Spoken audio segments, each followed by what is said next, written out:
CarQuicks episode 31, but there ain't no video. Now see, here's what the problem is. I'm not at home. So see, you're getting an episode that doesn't have the video of my beautiful face with my wonderful backdrop and all my little toys in the back. So you have to just catch the standard audio, and I'm going to throw some visuals with the cars I'm talking about, but we're back again. You already heard episode 31, CarQuicks podcast. I don't got my little gavel. I'm going to slap this table. There you go. That's the sound of the beginning. It's another week. It's another episode, another car news and things coming out. I know it's been slow this past couple weeks. Even for me, when I'm reading the news and things that are happening in the automotive sphere, in the world that I consume daily, it's been a lull. It's been a little slower than normal. I think a lot of this has to kind of do with the fact that SEMA auto shows coming up. It's not the auto car moment of the year where you get all the auto shows. We've had a few, but you're not getting the big heavy hitters, the Chicago, the Detroit, the New York. When those start coming into play is when you start getting like the bigger reveals in cars. And to be perfectly honest, all these car companies right now really just like doing their own reveal. Like the car shows in general have been dying. And I wasn't even going to talk about that this episode, but I just found myself in a great segue for something to talk about. And that is these car shows. You see, there was a time when the car show, the auto show, to me, being a person that has been to a number of them, were revered in a way.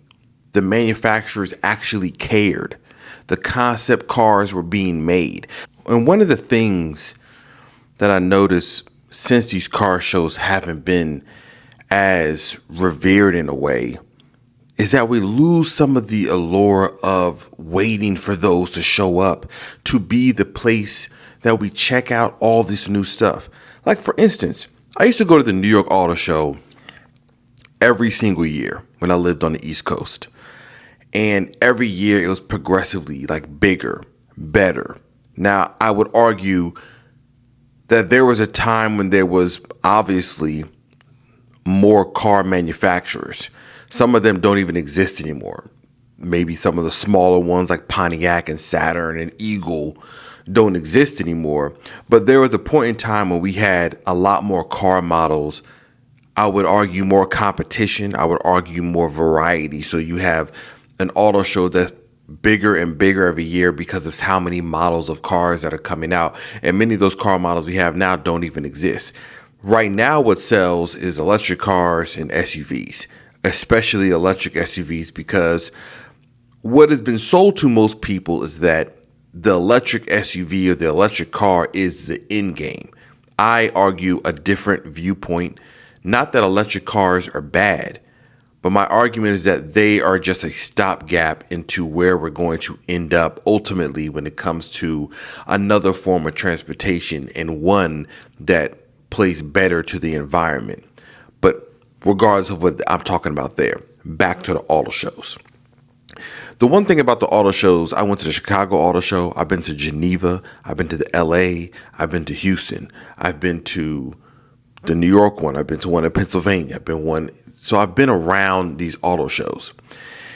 And what I've noticed is that they get smaller and smaller, and almost to the point now, like I'm in the Houston area, and the Houston Auto Show, even though I go to it every single year, does kind of feel like the car dealerships just bringing in their inventory for you to check out. We do get a couple debuts here and there, a few little things. It is actually growing, but the fact that it's combined with the boat show or the RV show tells you that it no longer can fill out a venue the size that it used to. See, before, the auto show where I'm at now used to cover an entire huge area near the NRG Center. And now we get a boat RV show / car show. And that shows you just where the industry of that has gone, because they won't even fill it out. And you couldn't argue that it's our market, because we have every single car dealership in this city, from high end to low end. You want to buy a Ferrari, they're here. You want to buy a Kia, they're here. You want to buy a truck, all of them are here. And so when you see that, it shows that they have no push to do that. The internet and YouTube, and even the likes of a podcast where I'm speaking about cars and what's coming out and what's here and having a visual space for them, they play better for most people because of the ease of access than, let's say, getting your family in the car and then driving somewhere to then visit and see these cars inside of a convention center, even if there are brand ambassadors and product specialists there to speak to the car and what it has. So I know that that's a missing component inside of the auto shows. Should it come back? I mean, if you ask me, I think they should come back in full force, because one, it's a different interaction. We're so busy on the digital front of things being in our hand when it comes to the phones and the tablets, that we now lose a tangible experience of touching and feeling the cars without having to necessarily go to a dealership and deal with a salesman who doesn't realize that all you're doing is truly looking. And there is no place to have something like that, even though I'm not going to speak on it right now. Sidebar. There's a business idea I have with something like that. But anyways, I digress. The auto show isn't what it used to be. And so we get reveals that are more so smaller, more curated for a select few people, journalists, entertainers, creatives in the automotive space. One day I'll get invited to one of these press events. So that's where they land now. Then we come back and give the information on where they are.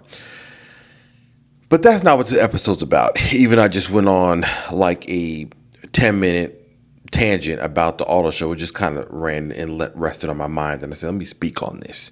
Because I was going to do a full episode about that, but it's not necessary. If you've been to an auto show in the past 15 years, then you know as well as I know that the difference between what they used to be in 2006 and what they are now is drastically different. And that plays a role into the automotive industry. It plays a role into what we buy now. It plays a role into how people view vehicles and cars and the necessity for them, or the, I don't want to say non-necessity, but it's how it would not be necessary in a lot of aspects of certain people's lives. So that is where I can see the auto shows dwindling in popularity as time goes on, but they really should come back. And I think they would do very well with introducing even the likes of electric cars to maybe some groups of people who are not so fond of the idea of giving up what they do know and it is tried and true and tested. So maybe one day they'll get up and, change how they are, and they'll get a little bit better as time goes on. But in the meantime, we got to reveal cars our own way. And speaking of reveals, Subaru revealed the WRX TR. I'm going to be perfectly honest here. See, I already did my thing about the Subaru WRX, right? Like, I did a TikTok when it first came out, and I was truly just flabbergasted by what I was seeing. From the body cladding to the look, I'm just like, coming from the era of the STI hatchback and then where we are now, I'm just like, what happened? Now, for those of you like myself who are into the aftermarket scene, automotive aftermarket world, you know that the new WRX actually is performing exceptionally well to the aftermarket modifications, whether it's engine tuning, whether it's the power that they're making. They're doing exceptional numbers. But I don't like to judge my opinion on what a car could do in the aftermarket, because my argument is always the same. The only separation is how much money you have.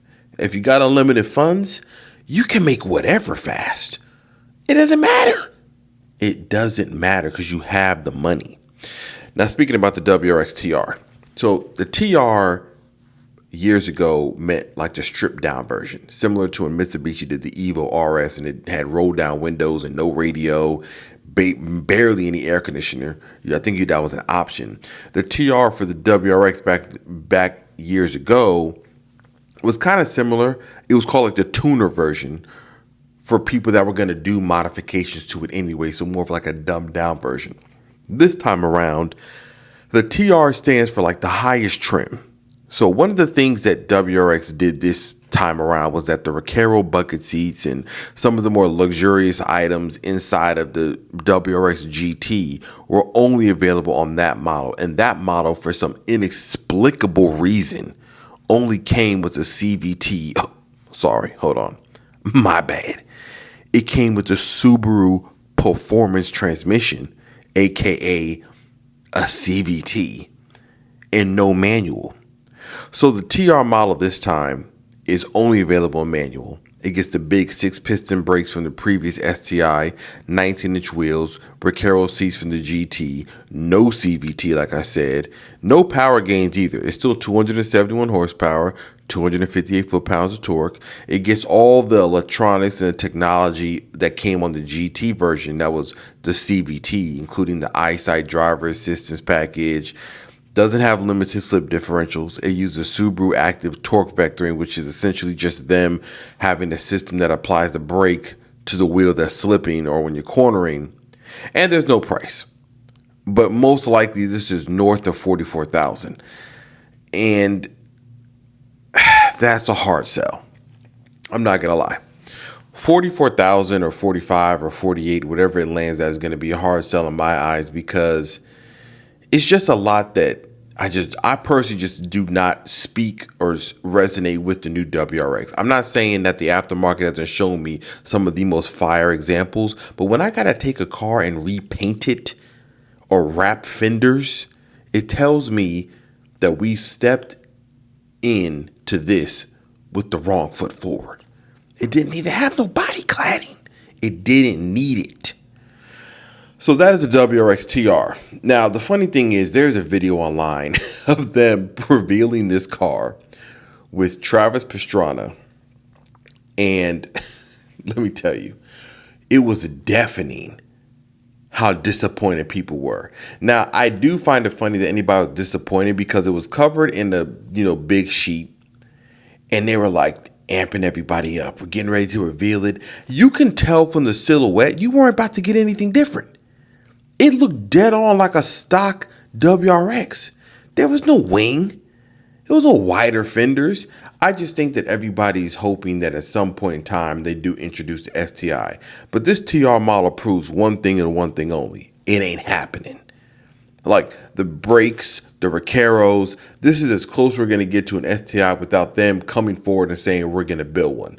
Now, the electric or hybrid version of that, I believe, will be when they reintroduce the STI moniker. But as far as it goes now, your best option for somebody that wants a manual transmission is to get on board with this TR model.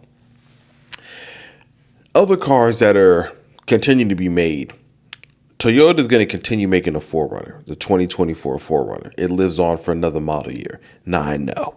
Everybody knows. I mean, it's not a guess.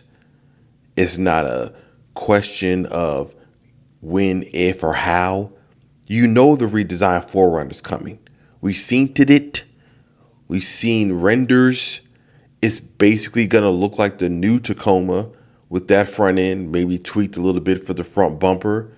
And powertrain's probably going to run alongside of what the Tacoma's doing. So we already know the new 4Runner is coming. In the meantime, you can still buy the tried and true one with the V6 2024 model. And trust me, when they announce that it is the last year, I would not be surprised if those prices start moving and raising themselves up, as people know that that is the last of a more simpler design, as opposed to when we get into the hybrid max powertrains, which Toyota is well known for and can but they can execute a very good powertrain, model, and car with a hybrid system. Not something that you have to worry about, burning out of the batteries or anything becoming an issue. And landing on the battery things, I'm a Segway king today. Kia is accepting reservations for the EV9 around October 16th. And I liked how the EV9 looked. I think it looks fire for an SUV, very boxy, futuristic looking. Will it age well? I don't know, right? Boxy, futuristic looks look dope to me because they're like cool and look like nothing else on the road. But I don't know if it's going to withstand the changes in the aggressive nature of how automotive design now shifts from one design language to another. We don't have timeless designs anymore, right? Our timeless automotive designs usually come from something that was created in the early 90s or the 70s or the 80s.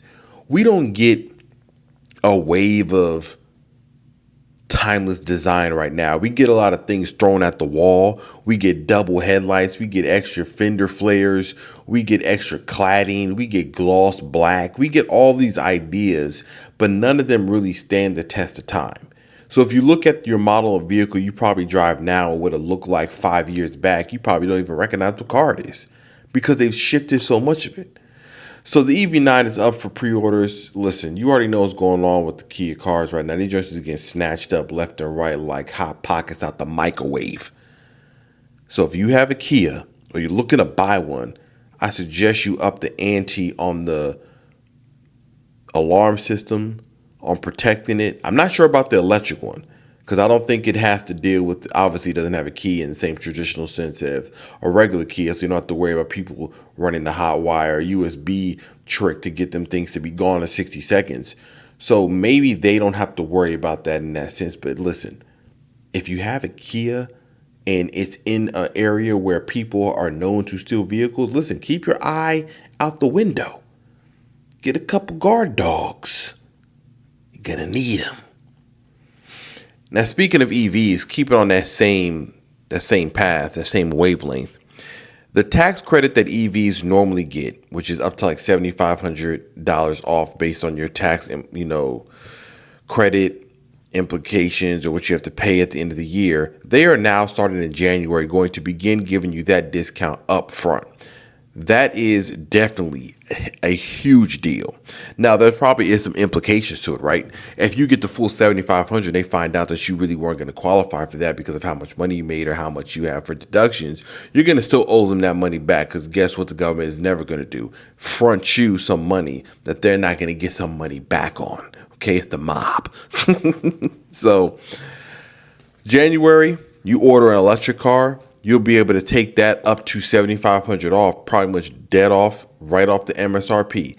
Now, for the Tesla people and the price that they've been consistently dropping, they just announced they're dropping them again just to meet their whatever yearly or quarterly mark for cars sold. You add that in the mix, and you're good to go. EV credit up front. Money's dropped. The price is already lower than it was before. We're probably looking at sub $30,000 Model 3s. We'll see how it goes. Toyota has been on a rampage. Okay, they have been creating some cars that, like I've said before, and I know it sounds like I'm just harping on this or just being an advocate of Toyota because I happen to drive one and have multiple in the family. That's not really the case. What's going on is that I'm noticing a company that's actively trying to make sure that their foot is on the necks of everybody, okay? Including those that didn't think that they should be considering them as competition. And I'm talking about Ferrari. So Toyota released in Japan the Toyota Crown Sport. And yo, you see the picture. If this does not look like a Ferrari Purosangue, I don't know what to tell you. I mean, we're almost dead on when it comes to the lights, and I don't know who did it first.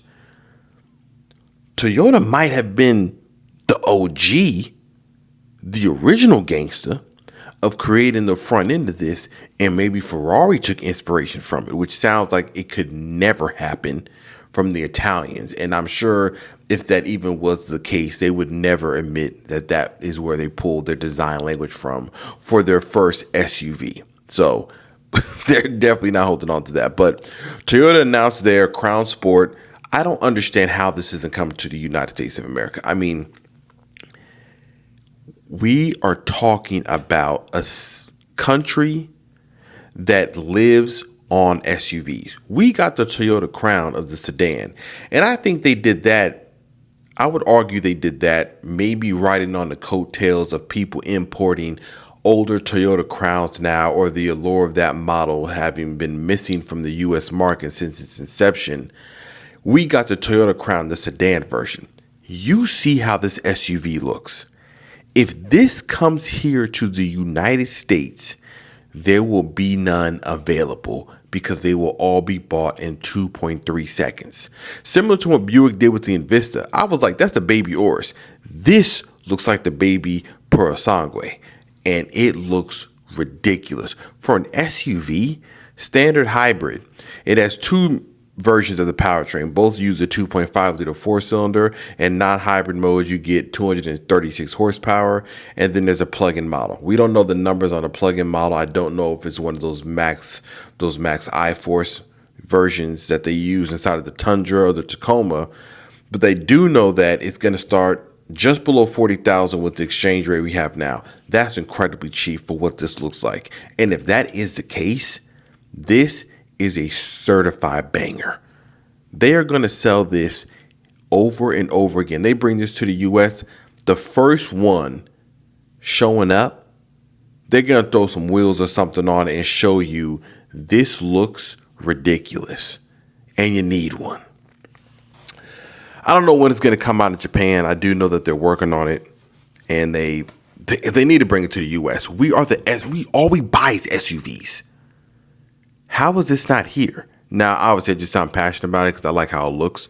But in reality, we do consume and buy and purchase probably the most SUVs in any country. And so it is interesting to see Toyota not bringing that here. And I think it's just more a play of trying to offer some variety to whatever the lineup is and maybe not be so predictable. But listen, if there was one time to be predictable, it was going to be this. So Toyota, if you're listening, you know what to do. To end this all, there's a company that I found their video of on Instagram called Swindon Powertrain, or just Swindon, not Swindon Powertrain. But before I go, I want to talk about how they created an option for you to buy a head for the motor that is in 964 and 993 Porsches 911s. And it changes it to have 4 valves per cylinder, but that's not the big thing. Besides the fact that you gain over like 50 horsepower from this conversion, is that it raises the red line to 12,000 RPMs. The video I saw of how this sounded was magnificent. Okay, I'm talking about olive oil on the violins with harps playing in the background as you sleep on top of feathers. Okay, butter. This thing sounded amazing.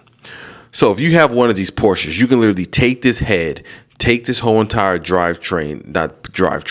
could take this whole entire upper part of the engine, slap it onto your motor. I'm assuming that you know your motor's healthy or you need to refresh it in order to handle it spinning up to 12,000 before it blows a piston out the block. But everything that you need to sustain and have that power is in this package. I don't remember the horsepower it added, but I'm guessing it was somewhere north of like 60 or 75 horsepower that it was adding to the motor, along with the visceral experience of being a 12,000 RPM fire breather. That sounds absolutely fire. Listen, this is a short one. I'm traveling. I'm not home. I'm sitting here at a desk. I'm sipping on Aquapana, delicious water. Go ahead and get you some. Stop drinking that Dasani and that Aquafina. That stuff is treated ash. You might as well just drink a juice or a soda if you're buying Dasani water. But I'll be back next week. This one is a short one. Like I said, the video you're going to see is me just putting up what I was talking about on the screen. You don't see my beautiful face, but I'll be back because I love doing this. And I got more to talk about. So you know, as I say all the time, do as you wish and do as you may. It's Cameron, your host, and this is CarQuicks. I'll see y'all around. Peace.